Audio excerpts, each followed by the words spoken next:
tell me a time in the history of ever that the good guys were the ones censoring speech. We just found out that the FCC, the thing that governs our airwaves, will vote on April 25th to reinstate Trump's previously repealed net neutrality. Well, what is net neutrality and why does this matter to you? Well, first, this is broad, sweeping control of internet access and use by unelected bureaucrats. This will be applied as law without going through Congress.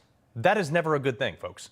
Now, depending on who you ask, there are two sides to this. The left, which just as a baseline, nothing the left supports is ultimately good for you, good for freedom, good for America, or anything else. That said, actually, most people support this because it's sold as neutrality.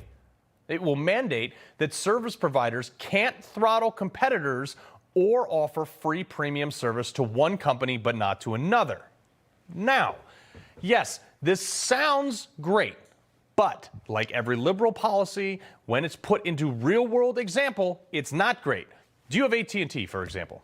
Do you know you get HBO or Max or whatever they call it now for free if you have AT&T?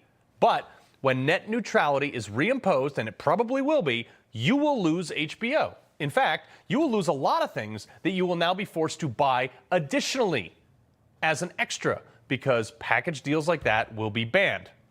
Not so great now, is it? How many of you signed up for one type of internet, maybe Verizon over Cablevision or Comcast or whatever, because it came with an extra sports channel or a movie package? That's gone. You now have to pay extra for that, just like you did on the other provider because, equity and stuff. Not every service provider has the relationship or the deal to offer that for free, so therefore, it's not neutral. This is internet socialism. This is why I always say, be careful when government, one, gets more control, and two, when they promise equality. Because in order to make everything equal, remember, there's only so many resources out there. In order to bring one group, or in this case, one provider up to the same standard, one side will have to go down. Resource management is a seesaw. The economy is too. Everything is. This is government taking something from you under the guise of neutrality. And this is one foot in the door for more government control. Do not doubt me on this. You think for 1 minute, once we hand over this amount of control back to the government, they won't take more or they won't weaponize it? I mean, because what? The IRS was never weaponized by Lois Lerner to target conservative groups. No, that never happened. Oh, wait, it did. The intel community was never used to hamstring Donald. Yes, they were, because the CDC never overstepped by telling property owners that they could evict people during COVID, right? No government agency would ever overstep. Ever? No, of course not.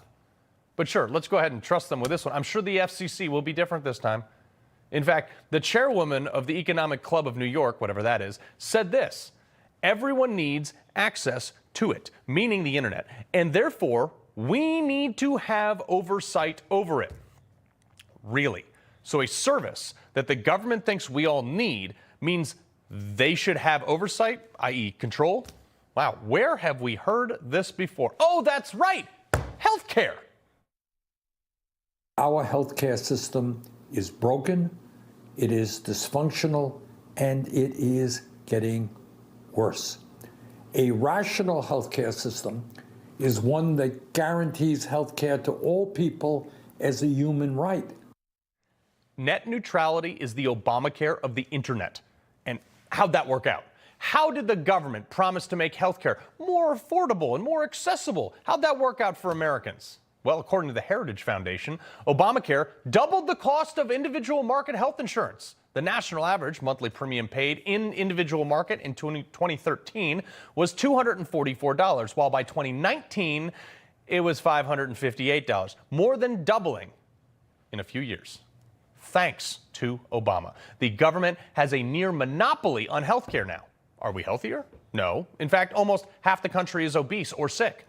What else does the government have control over? Printing money. Are we rich? No. The government has a monopoly on lawmaking and law enforcement. Are we safe? Absolutely no. The government has a monopoly on national defense. Are we secure? Nope.